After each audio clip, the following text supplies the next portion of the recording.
আমাদের খেলা আল্লাহ আল্লাহ একটা ছক্কা একটা একটা পুরো পুরো খেলা জুড়ে এই মেয়ের ওড়না ছিল গলায়, কিন্তু যখন এক বলে 6 রান দরকার ওড়না চলে আসছে কোথায়? মাথায়। আবার মুনাজাত আছে না নাই? ঠিকই বাংলাদেশের দামাল ছেলে এমন এক শট মারলো, বল চলে গেল স্টেডিয়ামের বাইরে, ছক্কা, জিতে গেলাম আমরা। পুরো স্টেডিয়াম জুড়ে চিৎকার, হই হুল্লোড়, মৌজ মাস্তি। যেই মেয়েটা মাথার মধ্যে ওড়না দিয়ে এতক্ষণ সুবহানাল্লাহ সুবহানাল্লাহ বলে আল্লাহর কাছে দোয়া করেছে, ওই মেয়ে এখন আবার ওড়না ফেলে দিয়ে নাচা শুরু করে দিয়েছে।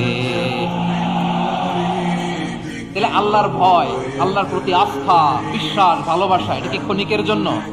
মানে আমার যখন লাগবে তখন আল্লাহরে ইউজ করবো নাকি? হ্যাঁ, বিপদে আপদে, সুখের সময় দুঃখের সময়, সচ্ছল অসচ্ছল অবস্থায়